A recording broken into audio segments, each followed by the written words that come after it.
Hello friend, আমার আরেকটা ব্লগে আপনাদের সবাইকে স্বাগত। আমার সকালটা আজকে এখান থেকে শুরু করছি। আজকে আমার ব্লগ দেখো, সকালে মেয়ে ঘুম থেকে উঠে গেছে আর আমিও উঠে গেছি। তো মুখ টুক ধুয়ে একদম কমপ্লিট। আমি এখানে দুধ গরম করছিলাম আর এখানে ব্লগ করছিলাম। আর ও সমানে ক্যামেরার দিকে তাকিয়ে দেখো কেমন করছে মুখটা, একবার ঘাটটা এদিক করছে ওদিক করছে। আর আমি বলছি যে ও যে বদমাইশিগুলো করছে সেইগুলো ক্যামেরায় বলছিলাম। আর আজকে তাড়াতাড়ি রান্না করব, কারণ হচ্ছে আজকে গ্যাস এসে গেছে, কিন্তু আজকেও আমি কাঠের উনুনে মাকে বললাম রান্নাটা করে নেবো। কাঠের উনুনে রান্নাটা তাড়াতাড়ি হয়। দেখো রান্না বসিয়ে দিয়েছি, ডিমটা সেদ্ধ করতে বসিয়ে দিয়েছি আর ওই যে কাটাকুটি করছি। কেন কি আলু বেগুন আর বড়ি দিয়ে ডাটা দিয়ে একটা তরকারি করব, আর ডিমের ঝাল আর ডাল আর ভাত করব। এখানে আনাজপত্র সব কাটা হয়ে গেছে, এখানে জল দিয়ে রেখেছি আর এখানে ডিমটা সেদ্ধ করে ডিমটা নাবিয়ে তরকারিটা বসিয়ে দেবো।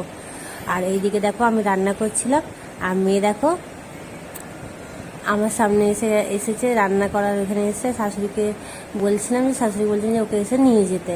আর এইদিকে দেখো তরকারিটা বসিয়ে দিয়েছি। তরকারিটা হয়ে গেলে এবার ডিমের তরকারিটা বসাবো। তো এত চারদিকে এত গরম, কিন্তু আমি যেখানে রান্নায় দেখো তরকারিটা নামিয়ে দিয়েছি আর ডিমের তরকারিটা বসিয়ে দিয়েছি। আর বাইরে খাওয়া রোদ্দুর করছে, কিন্তু আমি যে মাটির ঘরে রান্নাটা করছি কাঠের আমার কিন্তু একটু গরম লাগছে না, কারণ ঘরটা ঠান্ডা আর বেশি গরম হচ্ছে না আমার। বরঞ্চ আমি যেখানে গ্যাসে রান্না করি ওখানে বেশি গরম লাগে আমার। আর দেখো দেখাচ্ছে, দেখো রোদ্দুরটা দেখাচ্ছি কতটা রোদ্দুর আছে বাইরেটা। আর এদিকে দেখো ডিমের তরকারিটা নামিয়ে দিয়েছি আর এদিকে ডাল বসিয়ে দিয়েছি।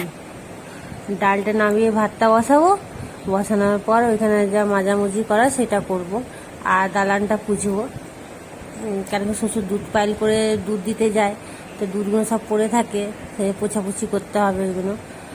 আর এদিকে দেখো মেয়েকে চান করাতে হবে, মা ডাকছে ওইদিকে, কিন্তু মাকে বলছি তুমি চান করিয়ে দাও, কারণ আমার দেরি হবে। আমি ভাবছি একেবারে রান্নাটা করে তবে একেবারে উঠবো, উঠে মাজা ঘষা করবো। মাকে বলছি ওকে চান করিয়ে দুধ খাইয়ে ওকে ঘুম পাড়িয়ে দিতে বলছি।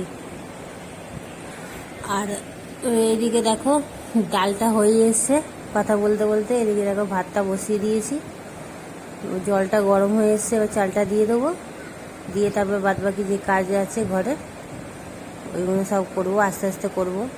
আর আজকে টিফিন করিনি, একেবারে ভাত খেয়ে নেবো, চানটা করে উঠেই ভাতটা খাবো। সকালে খেতে ইচ্ছা করে না, এত গরম লাগে কিছু খেতে ইচ্ছা করে না, মনে হয় তাড়াতাড়ি কাজগুলো সব সেরে নিই তারপর ভাত খাবো একেবারে।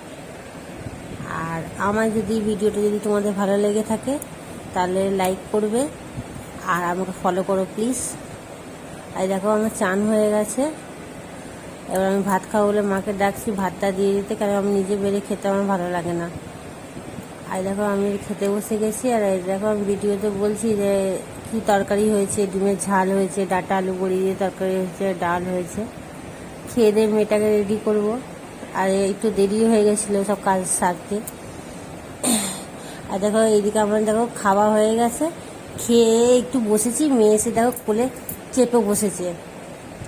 আর মা বলছে ওকে জামা পরিয়ে দিতে, আর ও বায়না হয়েছে ঠাকুমার সঙ্গে যাবে।